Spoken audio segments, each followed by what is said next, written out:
अस्सलाम वालेकुम प्यारे बच्चों, कैसे हैं आप सब। मैं हूं आपकी उर्दू की टीचर मिस रबिया और मैं आपको खुशामदीद कहती हूं स्टेम एजुकेशन में। और आप देख रहे हैं हरूफे तहजी।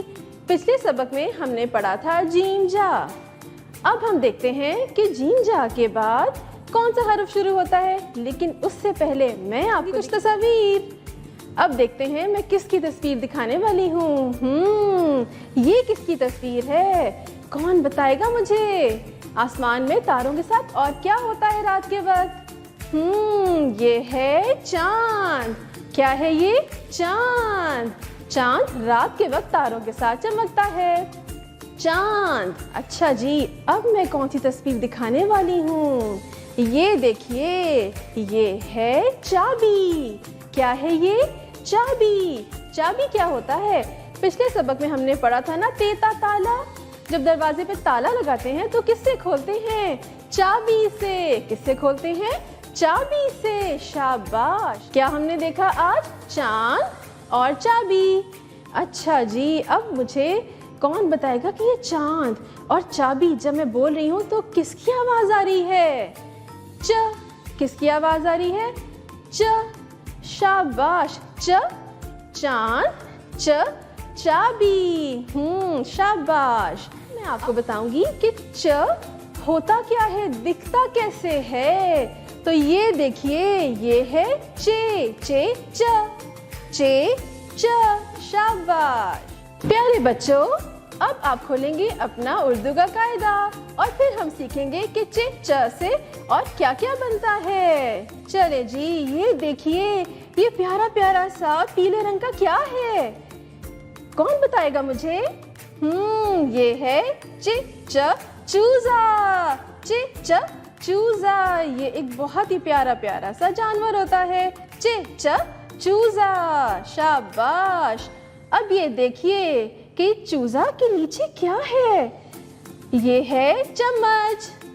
चम्मच। चम्मच से हम क्या खाते हैं? हम चावल खाते हैं, हम चने खाते हैं, हम दाल खाते हैं। जो भी खाने की चीज हो हम किससे खाते हैं? चम्मच से। तो आज हमने क्या पढ़ा? चे च चूजा, चे च चम्मच। शाबाश। अब मैं आपको बताऊंगी कि चे चा को लिखते कैसे हैं। चलिए शुरू करते हैं। छोटी सी एक लाइन लगाएं और एक बड़ा सा पेड़ बनाएं। उसके अंदर 3 नुक्ते लगाएं तो बनता है क्या? चे चा। क्या बना? चे चा। छोटी सी एक लाइन बनाएं और एक मोटा सा पेड़ बनाएं। उसके अंदर 3 नुक्ते लगाएं तो क्या बना? चे चा। चे चा। शाबाश। तो प्यारे बच्चों, आज हमने क्या सीखा? चे चा। मैंने उसकी तस्वीरें दिखाई आपको, उससे शुरू होने वाले अल्फाज भी बता दिए। उसकी हमने फॉर्मेशन सीखी कि आपने लिखना कैसे है और उसकी अदायगी भी सीखी। आज हमने क्या सीखा? चे चा। चे चा। और चे चा के कितने नुक्ते होते हैं? 3। कितने नुक्ते होते हैं? 3। शाबाश। अब आप घर जाके भी इसकी मश्क करेंगे, इसकी अदायगी को याद करेंगे और लिखना भी सीखेंगे। अब फिर मिलते हैं अगली दफा एक नए सबक के साथ। अल्लाह हाफ़िज़।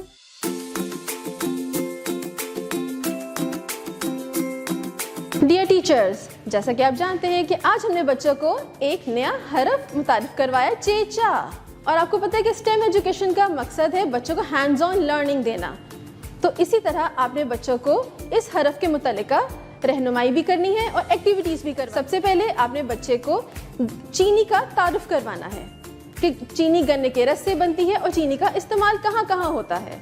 इसके अलावा आपने QR कोड को स्कैन करके बच्चों को चे चा से मुतारिफ करवाना है कि उसकी आवाज़ कैसे, अदायगी कैसे होती है और लिखाई कैसे करते हैं। इसके अलावा प्ले डो की मदद से चे चा चिड़िया बनाना सिखानी है और हर बच्चे से उसकी मश्क करवानी है, प्रैक्टिस करवानी है। इसके अलावा आपने चे चा के नुक्तों की पहचान भी करवानी। प्री राइटिंग स्किल्स में आपने सबसे पहले बच्चे को चे चा हवा में लिखना सिखाना है, सैंड ट्रे की मदद से लिखना सिखाना है और व्हाइट बोर्ड पे। उसके बाद जब आप मुतमईन हो जाएं कि बच्चे लिखना सीख गए हैं, उसकी पहचान, उसकी अदायगी सीख गए, जावेद पब्लिशर्स की उर्दू वर्कबुक पे आप उनको पेंसिल से लिखना सिखा सकते हैं। डियर पेरेंट्स, जैसा कि आपको पता है कि हम बच्चों को आजकल उर्दू के हरूफ तहजी सिखा रहे हैं। बच्चे घर में कैसे प्रैक्टिस करेंगे और उसकी मश्क आप कैसे करवाएं। उसके लिए सबसे पहले ज़रूरी है कि आप बच्चे की डायरी चेक करें, उसे साइन करें और जो भी मुतल्लिका टीचर्स ने रहनुमाई दी है उसको आप फॉलो करें। सबसे पहले ज़रूरी है कि आप QR कोड को स्कैन करें और उसमें जो भी सबक है उसकी मुतल्लिका वीडियोस दिखानी है बच्चे को कि बच्चा अदायगी कैसे करेगा, लिखना कैसे सीखेगा। उसके बाद ज़रूरी है कि टीचर के साथ हफ्तावार या महीने में एक दफ़ा आप एक मीटिंग रखें और बच्चों की मुतल्लिका उनसे डिस्कस करें कि क्लास में बच्चों का बिहेवियर कैसा है, उनके राइटिंग स्किल्स कितने इन्हांस हो रहे हैं, ये बहुत ज़रूरी है। उसके अलावा डायरी रोज़ चेक करने के बाद आपने जो भी हरफ बच्चों को मुतारिफ कराया जाएगा उसके मुतल्लिका आपने जो भी प्रोजेक्ट है उसको बनाने में बच्चों की मदद करनी है ताकि बच्चे लिखना भी सीख जाएं, उसकी अदायगी भी सीख जाएं और उससे शुरू होने वाले अल्फाज भी सीख जाएं। बहुत शुक्रिया।